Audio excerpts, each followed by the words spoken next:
These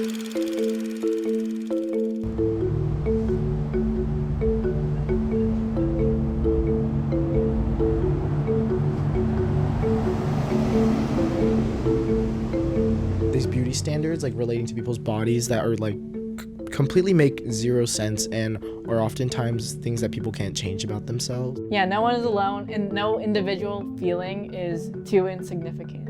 We unfortunately live in a society where people treat you differently if they think you're neurodivergent.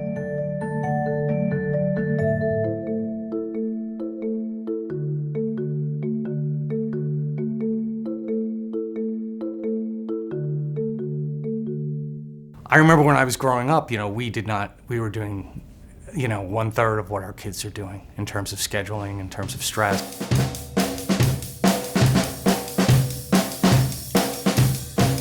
And when they tell you that junior year is gonna be stressful and they always prepare you for it, and it usually isn't that stressful until we get to the period I'm at right now, which is AP testing, standardized testing, all these other tests that are just measuring how ready you are for college. Anytime I wake up, music. Anytime I go to school, music. Anytime I'm in school, music. On the way home, music.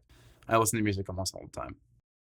A lot of mental health spaces that are for youth are run by adults. So we wanted to create a space where youth were in control and the youth could talk about their mental health with each other.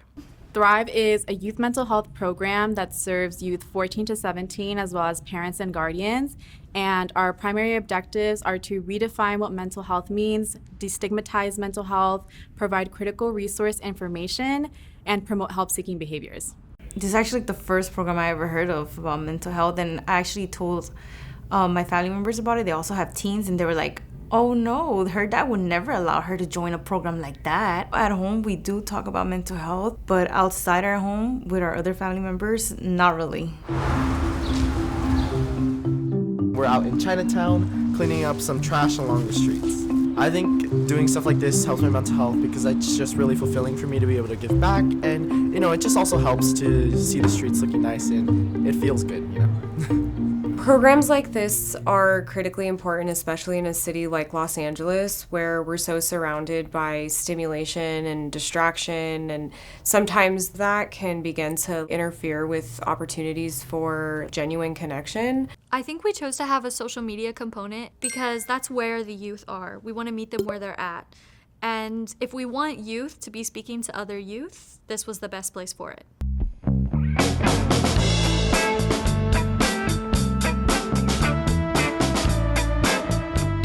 In Central Los Angeles, we were seeing a number of needs. Firstly, we were seeing that young people were deeply impacted by the COVID-19 pandemic and identifying isolation and loneliness as those needs that needed to have been addressed. Where they were taken out of schools during a time in their lives where they're supposed to be socializing, talking to other kids. A lot of the kids that we work with really need support in their ability to socialize with others. This program has really helped me feel more confident in the fact that there are other people who care about this stuff, and I've found a lot of peers here that have helped me develop my tools and resources to do that. I think a youth should consider being part of this program because we allow them to have this space where they are unjudged and they can have those tough mental health conversations. They're able to connect with peers their age and have a space where they should feel safe. This program offers cash vouchers for their participation, whether it being attending meetings in person as well as doing their homework. We're offering that economic mobility for young people. I can tell this is gonna be so tedious. Just gonna put these guys on. Oh, well, we know what these guys are. These are T. This is T. Thrive has been beneficial to me by allowing me to experience how other people's lives are, and it allowed me to just see different perspectives. A lot of the youth advisory board members come from varying backgrounds, whether culturally or just in general. Like, we're from a lot of different places around LA, we grew up differently, and I think those varying perspectives brings a lot of value to our conversations. One of the coolest things that we've been able to witness is really seeing how teens are able to create really meaningful relationships with one another. And that's really allowed for a broader openness in their discussions surrounding the important topics that we encourage them to discuss.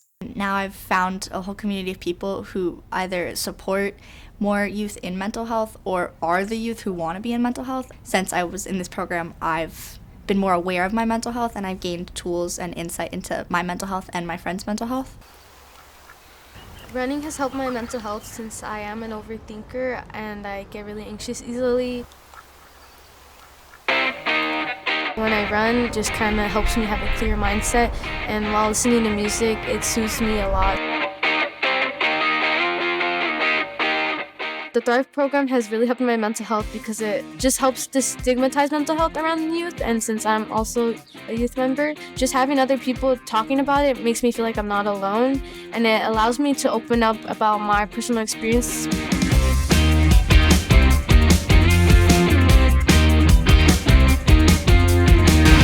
So I wanted her to join so she can build better relationships as she gets older, because I feel like I'm older now and I can't open up to people, and I'll love for her not to go through the same thing that I went through. We're hoping that teaching parents how to communicate with their children will have a lasting impact, changing the way that they communicate with their children, and then their children communicate with their children, and so on and so forth, creating a generational impact.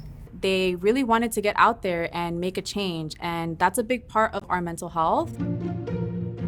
We created hygiene kits that we will be donating to the Refresh Spot for unhoused folks in Los Angeles on Skid Row. And overall, we just wanted to build opportunities for our youth to give back.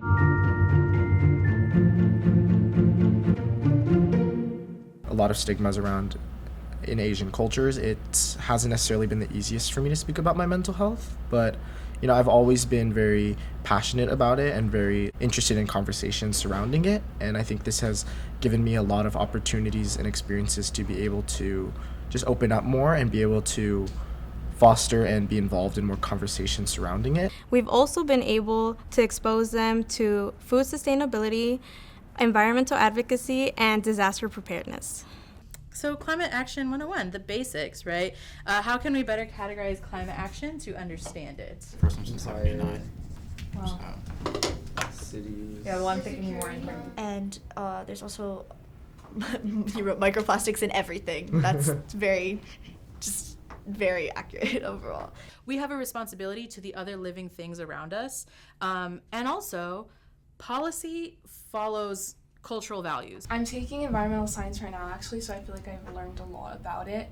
And so that's kind of given me some anxiety about it, but also we've learned a lot about solutions and like renewable energy sources that can be beneficial. In order to facilitate these partnerships, we have to have a lot of in-person connection. We have to have a buy-in of the community and let them know that we're here and they're able to trust us, and we are just here to help with any resources we have. The second year of our cohort, part of that included implementing a peer mentor program where we granted youth from our first cohort to come back and serve as mentors to youth from our second cohort. The Thrive program leaves a significant legacy for the state of California in knowing that these funds have helped and impacted not only the Youth Advisory Board members, but also the peer mentors, the parents and guardians through workshops, as well as administrators and the partnerships that we have built all throughout Central Los Angeles. And we are facilitating conversations between young people and their mental health.